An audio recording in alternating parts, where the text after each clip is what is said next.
Hello guys, and welcome back to the Fantasy Football Series. As you can see here, we've had a massive week. 127 point haul puts us in the game week rank of 185,000th, which is a decent game week rank. You know, it could be better, and we've seen a lot of green arrows, but I've got to say, only 6 players actually gave me a return this week. We had a bench boost as well, and the bench boost technically only made us 4 points, which is only the making up for the -4 which Jackson cost me. In overall, it wasn't the best week to use my bench boost. It was a kind of iffy week, if I'm going to be honest. Obviously, very happy with Munoz getting a clean sheet egg. Very happy with Saliba. Very happy with Havertz's additions to the team. Very happy with Eze and Mateta's additions to the team. But everyone else has kind of left me thinking about, do I want to keep him in my team? Palmer being injured is a real annoying one. Jackson missing his chances against Arsenal. Neto not playing the second game. Nori not playing the first game.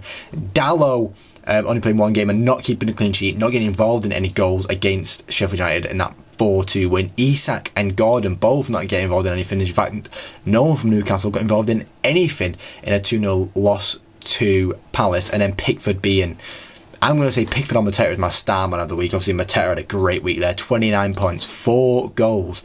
Oh my lord, and 1 assist. And then Saliba getting his clean sheets in the bag as well. Probably should have doubled up more on the Arsenal defence, but looking forward, I don't want to keep too much Arsenal in my team, so I don't mind it. But let's have a review of the game week. You've seen how my team's done. Let's go through it. Actually, no, first we're going to go on to the team of the week, and then we're going to go on to talking about what I'm going to do for next week as well, because it's going to be a packed episode. Pickford in my team, in team of the week. We love to see that. Ben White getting them 2 goals against Arsenal drags him to 26 points and puts him as the second highest point scorer this week. Branthwaite getting 20 points for his goal and the clean sheets that he kept. Asignon getting involved with it. I think it was a goal and assist. Yeah, a goal and assist, 14 points there. Kyle Walker doing the same, getting 2 assists tonight. 2 goals more, that's been. Foden getting 2 goals and an assist, I do believe. Oh no, just 2 goals. McNeil being involved a lot in Everton over the past 2 games at the end with a goal and an assist this game week. Havertz getting the 2 goals against Chelsea. Didn't do anything against Wolves though. He could probably done something against Wolves, but he didn't. Bruno Fernandes getting 2 goals and an assist against Sheffield. Odegaard absolutely killing it all week long, and then Mateta being the man of the moment. 29 points. I wish I would have captained him. He was my vice captain, but I just didn't take the risk high enough, and I should have put more faith in you, Mateta.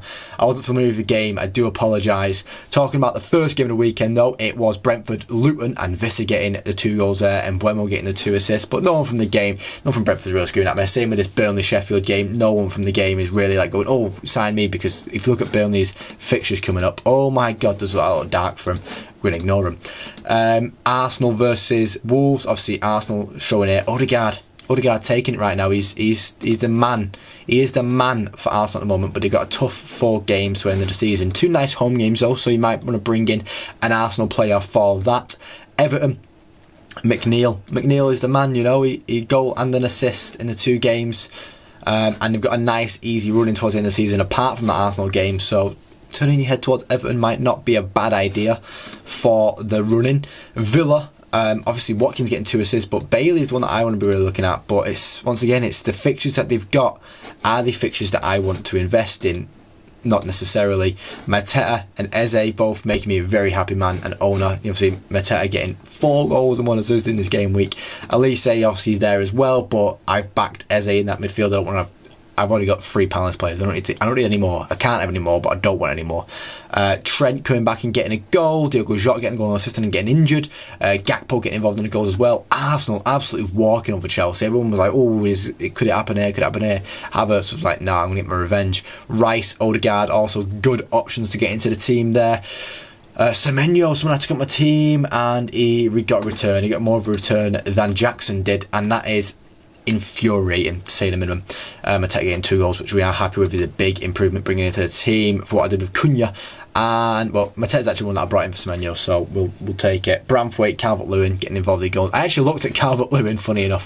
Thankfully I went with Mateta. No, did I? I went with Jackson instead of Calvert-Lewin, but we move because we're thinking about next week. That's what we're doing. Bruno Fernandes getting involved in 3 goals altogether in game. Maguire getting involved in 2.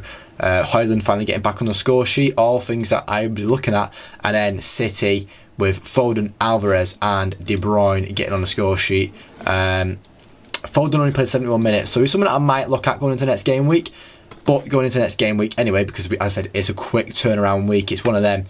This is the team how it is so far right now, and as you can see, I have played my triple captain.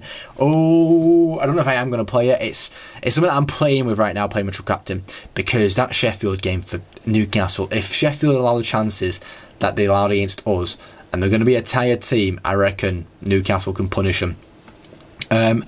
Neto against Brighton. I'm probably going to back more right now. I don't know.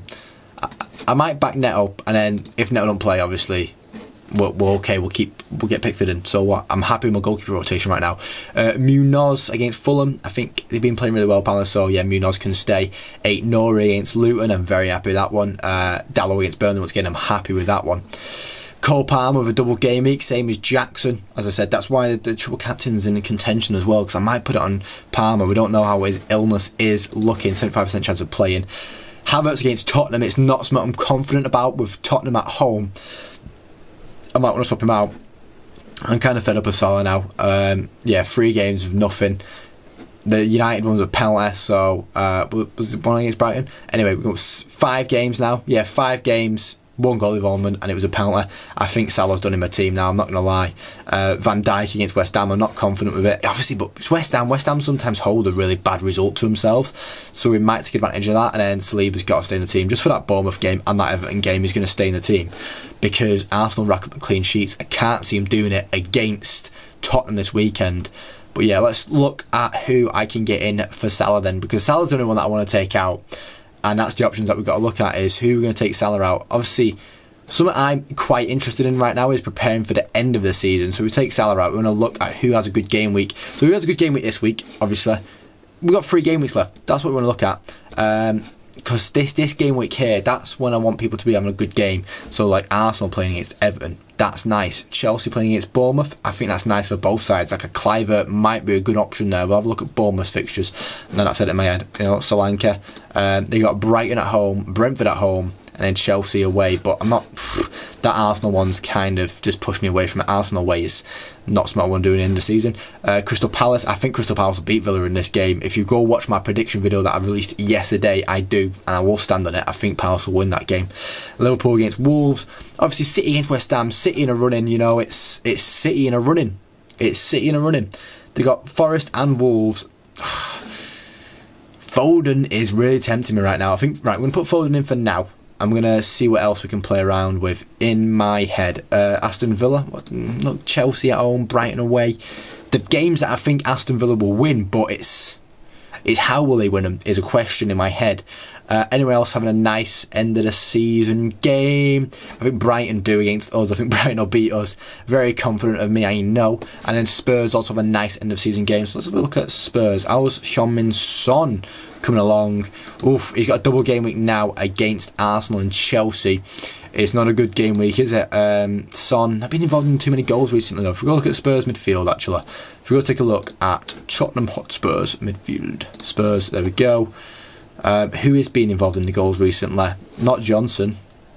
Past 2 games, you've got to see nothing. I mean, it's been 2 weeks since the team's played, really. I can't really judge anything off this.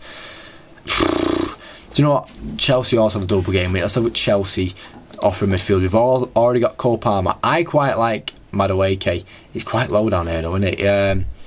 He fights the team, he does the right thing, but I feel I have something in my head saying he's not going to play one of these games. He's going to get dropped for one of the games for Raheem Sterling or something. So I think Foden might be the way to go. He's playing against Forest this week, and it's just what the issue with getting a City player in is: are you going to play? Are you going to play?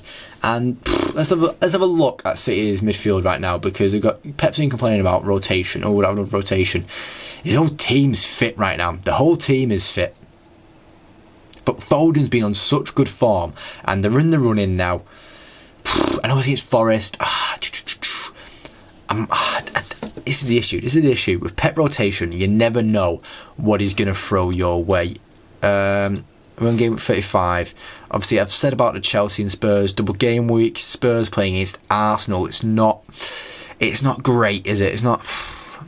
Chelsea playing against Villa and Spurs ain't great either. Neither team has a great one, so we're happy sticking with Cole Palmer and Nicholas Jackson. Forest against City now. Bournemouth against Brighton. I said I've looked at it, Anna. West Ham, Liverpool. Liverpool might actually walk over them in there. But who is getting involved in the goals over at Liverpool right now? You know what? McAllister feels like he's beginning to get involved in more goals, but no, can I have 5 games, 1 goal involvement again? Newcastle, I said against Sheffield United, I feel like they might have a bit of a party. Let's go look at Newcastle's rest of the season games. Obviously, it would bring anyone right now. It would be Harvey Barnes with an equaliser. Done nothing in the last 3 games, though, has he? No, we're not gonna do that. I think the risk is go with Foden. I think that's the risk. Go with Phil Foden. Look at that. I have 14.3 mil remaining. Callum, why are you struggling this year? Oh, I'm not using my money, am I not? Right, that's a smart way to lose. Like, I'm happy with that front three. Jackson, I've been happier with strikers. I feel like after this double game week, I'll probably bring Watkins in the team. I'm not too sure what Villa's future looks like, but yeah, we're gonna bring in Foden. I think that's the smart thing to do. The form Foden is on, and then Foden can go into the team above Havertz. And we're going to save the team. Is Gordon going to stay triple captain?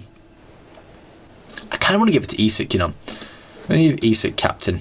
It's a big risk, but he's just a baller, isn't he? And I feel like he's going to be tearing apart that defence of Sheffield United. They've held strong for a while against United, then it kind of just fell apart towards the end of it, and Isak's going to pounce on that and punish him. But if Cole Palmer's fit, then Cole Palmer's getting that triple captain. That's all I can say. But yeah, that is the end of this video now, guys. Let me know what you're doing with your transfer mind coming into this game week. You've seen what I'm trying to think I'm doing. I'm not too sure. We'll wait and see. But yeah, that is the end of this video, guys. Thank you for watching. If you want to see more, subscribe, because there's more on the channel all the time. And if you like the video, please leave a like, because that is much appreciated. Thank you for watching, guys, and hopefully I'll see you next time. Cheers.